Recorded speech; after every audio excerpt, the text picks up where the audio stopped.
Well, hi, everybody. Welcome to our ninth Take a Play break with the Play for the Future grant team. My name is Carol. My name's Ahu. I'm Tori. And I'm Sarah. And since we've been in quarantine, the staying home together, I've been thinking a lot about stories, and especially the ones that I love to hear over and over, especially when I was a kid. And one of the first stories that I thought was Love You Forever. Maybe you've read this one before. Maybe you have it on your bookshelf now. And it's just a special story of a mom and a little boy and how much she loves him, even when things aren't great.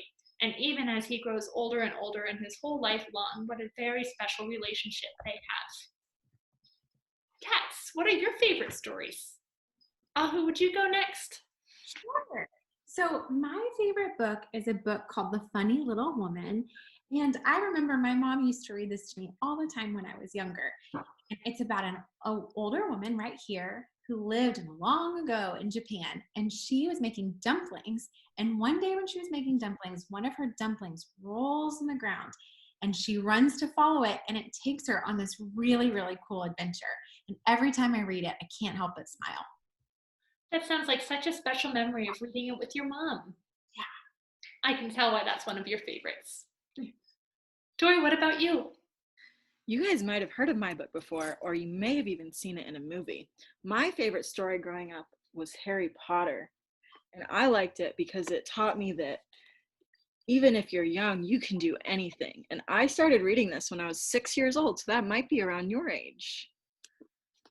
That sounds like a story that's followed you your whole life long. What about you, Sarah? Well, when I was thinking of story, I was thinking of Dr. Seuss's Green Eggs and Ham.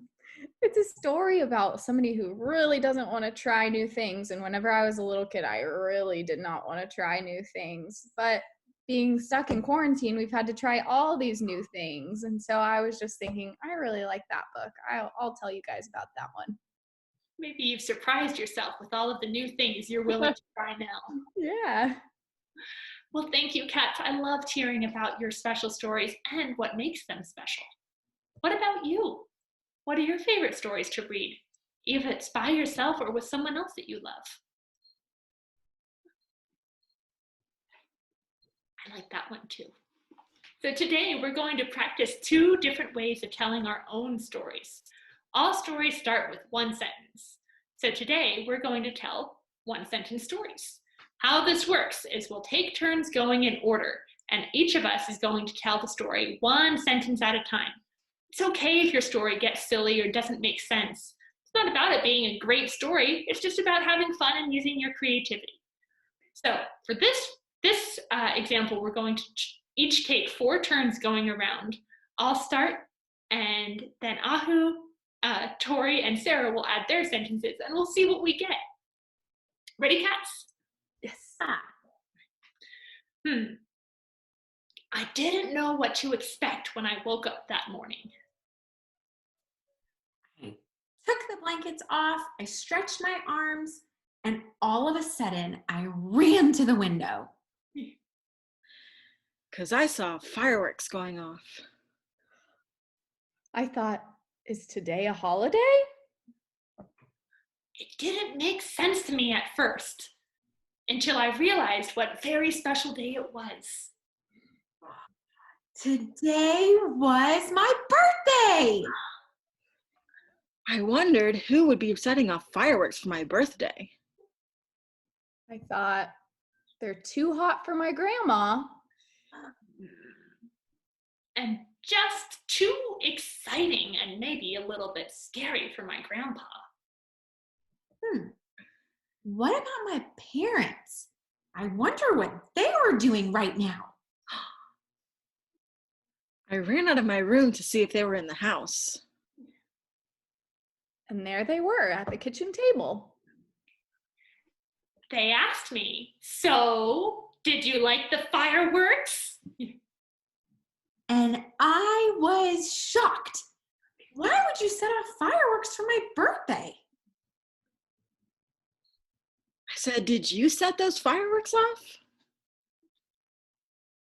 And they said, well, maybe you'll find out later.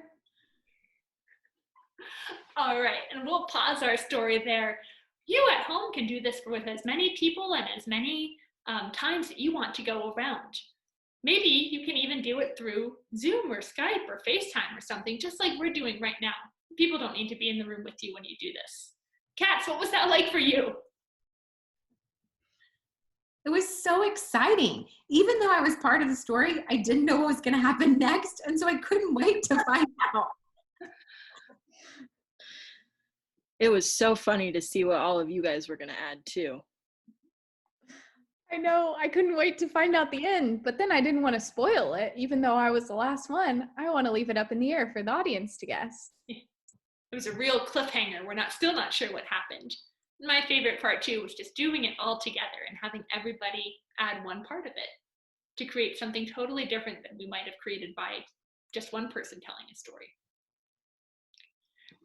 Once you get the hang of that, there's another way that you can do this.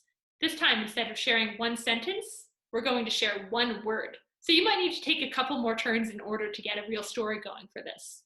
This is what that goes like. I Love My Pancakes. but I don't Like when I have syrup. okay, on my pancakes.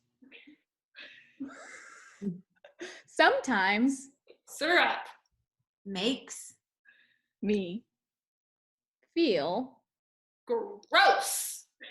and my parents Never listen to my story. it makes me Feel so so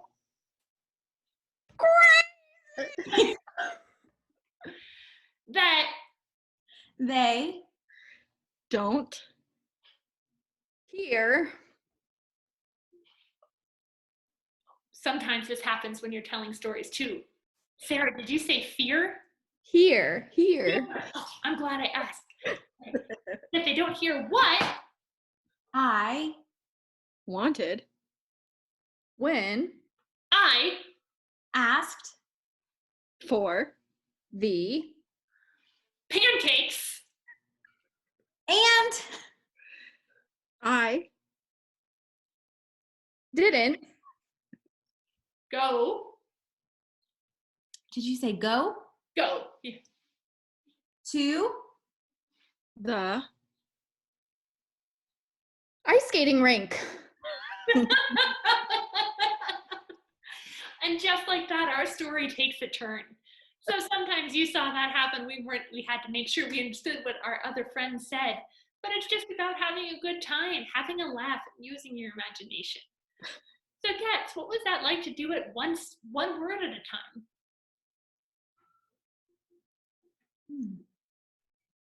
I felt like I could feel all the emotions, like maybe I knew where the story was going, but I wasn't really sure. So I wanted to make sure I used the right word to help my friends. I was so much more on the edge of my seat because it was just changing with every word. And honestly, I don't even remember what that story was about. Guys, I really want to eat some pancakes now. I'm thinking about pancakes too, Sarah. And I appreciate our Cats friends so much for being willing to go along with that, even though we didn't know exactly what was going to happen. All right, that's it for us today. Keep playing, keep telling stories, and keep finding ways to connect to the people most important to you. Goodbye.